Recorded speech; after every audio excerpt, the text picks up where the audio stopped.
Hello ma'am, voice ஆடியபிளா இருக்கா? பேசுங்க. நான் புனித வெல்வழி, பிரான்ச் டைரக்டர் விடிடி 1.8ல இருந்து. என்னோட அப்ளைன் வந்து மிஸ்டர் ஏழுமலை, கிரவுண்ட் டைரக்டர். நான் இன்னைக்கு 3 ப்ராடக்ட் பத்தி சொல்றேன். Collagen and calcium and glucosamine. இந்த 3 ப்ராடக்டை பத்தி தான் நான் இன்னைக்கு ஷேர் பண்றேன். நான் இன்னைக்கு நல்லா நடக்கிறதுக்கு காரணமே இந்த 3 ப்ராடக்ட் தான். என்ன ஏழுமலை வந்து சேர்த்து விட்டது சம்பாதிக்கிறதுக்காக சேர்த்து விட்டாரு. ஆனா நான் ரொம்ப என்ஜாய் பண்ணிட்டு இருக்கேன் என்னோட லைஃப். ஏன்னா 2013 எனக்கு ஒரு ஆக்சிடென்ட் நடந்துச்சு. நான் பைக் ஓட்டிட்டு போகும்போது மாடு குறுக்கா வந்து நான் கீழே விழுந்துட்டேன். அடி என்னவோ பெரிய அடியெல்லாம் ஒண்ணும் இல்லை, ஜஸ்ட் முட்டியை ஊனி உட்காந்துட்டேன். ஆனா என்னோட ஃப்ரண்ட் லேயர் ஃபுல்லாவே வந்து கிழிஞ்சிடுச்சு. 5 லேயர் இருக்குன்னு சொன்னாங்க டாக்டர்ஸ். ரேர் இது மட்டும் இருக்கு, ஃப்ரண்ட்ல ஃபுல்லாவே வந்து கிழிஞ்சிடுச்சு. உங்களுக்கு ஆப்ரேஷன் தான் பண்ணணும் அப்படின்னு சொல்லிட்டாங்க. இருக்கிற 3 சீஃப் சர்ஜன் கிட்டையும் நாங்க தமிழ்நாட்டில் இருக்க சர்ஜன் கிட்ட கன்சல்ட் பண்ணோம். கண்டிப்பா சர்ஜன் இது பண்ணாதான் உங்களுக்கு ஆப்ரேஷன் பண்ணாதான் நடக்க முடியும்னு சொல்லிட்டாங்க. சரி, ஓகே. அப்பதான் நான் புதுசா ஆபீஸும் ஓபன் பண்ணியிருந்தேன் 2013ல. அதுவும் வந்து ஃபர்ஸ்ட் ஃப்ளோர் தான், ஏறி இறங்குறதுக்கும் எனக்கு முடியல. ஆபீஸை பூட்டி வச்சுட்டு இருந்துட்டு தென் ஆப்ரேஷன் பண்ணலாம், இன்சூரன்ஸ் இருக்குன்னு ரெடி பண்ணிட்டேன். பட் அப்புறம் என்னோட டெவலப்மெண்ட் ஆஃபீஸர் எல்ஐசி, நான் எல்ஐசி ஏஜென்ட், நான் பைக் ஓட்டிட்டு தான் இருக்கணும், என்ன வெளியில தான் போகணும் வரணும், 4 மணி நேரம் வெளியில தான் சுத்திட்டு இருப்பேன் எப்படி பார்த்தாலும். ஆனா என்னாச்சு, என்னோட துரதிருஷ்டம் ஆக்சிடென்ட் ஆனதால போக முடியல. பட் என்னோட டெவலப்மெண்ட் ஆஃபீஸர் எனக்கு ஒரு சஜஷன் கொடுத்தாரு, இந்த பிசியோதெரபிஸ்ட போய் பாருமா, ஆப்ரேஷன்லாம் பண்ண வேண்டாம்னு சொல்லிட்டு. அவரை போய் பார்த்தோம். அவரும் வந்து காட் கிரேஸ், அவர் என்ன நடக்க வச்சுட்டாரு. இதெல்லாம் ஆப்ரேஷன்லாம் நீங்க பண்ண வேண்டாம் அப்படின்னு சொல்லிட்டு ஒரு 4 மாசம் கண்டினியூஸா தெரப்பி போனேன். நடந்தாச்சு. ஆனா என்ன சொல்றது, 50% நொண்டி மாதிரி எனக்கு செத்துடலாமான்னு தோணுச்சு. அவ்வளோ கஷ்டப்பட்டேன் நான். ஒரு 1 மணி நேரம் கண்டினியூஸா நிக்க முடியாது, தரையில சம்மணம் போட்டு உட்கார முடியாது, இந்தியன் டாய்லெட் யூஸ் பண்ண முடியாது.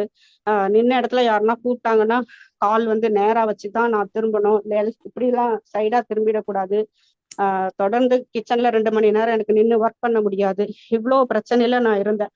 6 மாசம் 7 மாசத்துக்கு ஒரு தடவை நான் பிசியோதெரபிஸ்ட கண்டிப்பா போய் பார்க்கணும். அப்பப்ப எனக்கு நான் நேரா தான் நிக்கிற மாதிரி எனக்கு தோணும். ஆனா அந்த லேயர்ஸ் இல்லாததால என்னோட பாடி ஆட்டோமேட்டிக்கா ஒரு கால்ல வெயிட் போட்டு அது வந்து என்னோட மசில்ஸ் எல்லாம் வந்து ஒரு மாதிரி டைட்னிங் ஆயிடும். அப்போ என்ன ஆகும், எனக்கு நடக்கதான் முட்டி ரொம்ப வலிக்கிற மாதிரி இருக்கும், முட்டியில ரொம்ப வெயிட்டா இருக்கும், ரொம்ப அழுக. எனக்கு நான் கேட்பேன் டாக்டர்ஸ் கிட்ட, நான் ஏன் டாக்டர் இப்படி ஆயிட்டேன், நான் நொண்டி மாதிரி ஆயிட்டேனே, எனக்கு கஷ்டமா இருக்குன்னு. அப்புறம் அவர் சொல்லுவார், நீங்க இந்த மாதிரி ஃபீல் பண்ணாதீங்கம்மா, எல்ஐசி ஏஜென்டா இருக்கீங்க, தைரியமால இருக்கணும் அப்படின்னு சொல்லிட்டு எக்ஸசைஸ் பண்ணுங்க டெய்லி அப்படின்னு சொல்லி நிறைய 40 நிமிஷம் நான் எக்ஸசைஸ் பண்ணணும் கண்டினியூஸா. அப்பதான் வந்து என்னால நல்லா நடக்க முடியும். அதுவும் வந்து ஒரு எப்படி ஒரு 30 மினிட்ஸ் நடந்தா கூட எனக்கு வலிக்க ஆரம்பிச்சிடும்.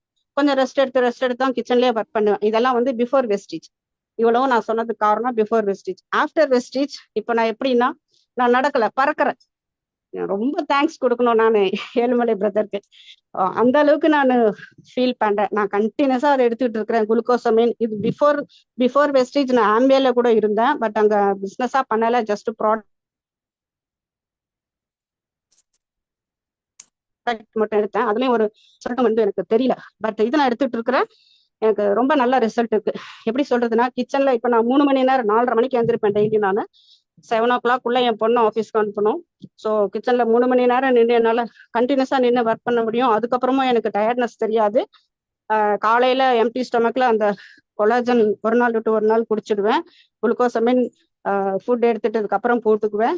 கால்சியம் வந்து ஈவினிங்ல சாப்பிடுவேன். நான் நிறைய எடுத்துக்கிறேன், பட் எனக்கு இந்த இது மட்டும்தான் ஷேர் பண்ணணும்னு சொல்லிட்டு நான் இன்னைக்கு இதை சொல்றேன். தென் படிக்கட்டு ஏறும் போது கூட, என்னோட வீட்டுல கூட என்னோட பெட்ரூம் படிக்கட்டு உள்ளவே தான் இருக்கும். அதுக்கும் வந்து 21 படிக்கட்டு ஏறிதான் நான் உள்ள வர வேண்டியிருக்கும். ஸோ ஸ்டெப்ஸ் ஏறினா கூட எனக்கு முன்னாடி எல்லாம் வலிக்கும். மெதுவா நடந்துதான் ஏறுவேன். முட்டியில வந்து வீங்கிக்கும். அடிக்கடி அடியே படாது, ஒரு தடவை பட்ட அடிதான். ஆனா சும்மாவே நான் நின்றுட்டு இருக்கிறேன், நடக்கிறேன், உட்கார்றேன், குனிறேன், எது பண்ணாலும் எனக்கு வீங்குற மாதிரி இருக்கும். ஏன்னா அங்க வந்து அந்த இது இல்லை, எனக்கு அந்த லெகமெண்ட் இல்லை. அப்படிங்கறதால லிக்விட் வந்து நான் காலை தொங்க போட்டுட்டு இருந்தேன்னா லிக்விட் வந்து இறங்கிட்டு முட்டி வந்து வீங்க வச்சிடும். அதனால என்ன ஆகுது அப்படின்னு சொன்னா, எனக்கு கண்டினியூஸா நடக்க முடியாது, முட்டியை வந்து மடக்க முடியாது, ஃபிளக்சுவேஷன் இல்லாம போயிடும். பட் இதை குளுக்கோசமைன் எடுத்துக்கிறதால I feel very very happy.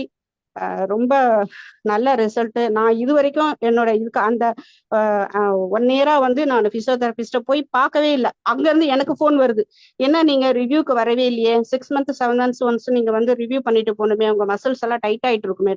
நான் சொன்னேன், சார் நோ நீட் சார், இது மாதிரி நான் இந்த சப்ளிமெண்ட்ஸ் எல்லாம் எடுத்துக்கிட்டு இருக்கிறேன், நீங்க வேணா உங்க பேஷண்ட்ஸ்க்கு சஜஸ்ட் பண்ணுங்கன்னு சொன்னா, ஏன் நாங்கெல்லாம் பொழைக்க வேண்டாமா அப்படின்னு சொல்லி அவரே கேட்டுட்டாரு. ஸோ நான் ரிவ்யூக்கு போறதே இல்லை. 7 மாசத்துக்கு ஒரு தடவை கண்டிப்பா போவேன், பட் இப்ப போறதே கிடையாது, இதை கண்டினியூஸா எடுத்துட்டு இருக்கிறதால. And thanks to mister Ezhumalai ground director and thanks to Vestige team.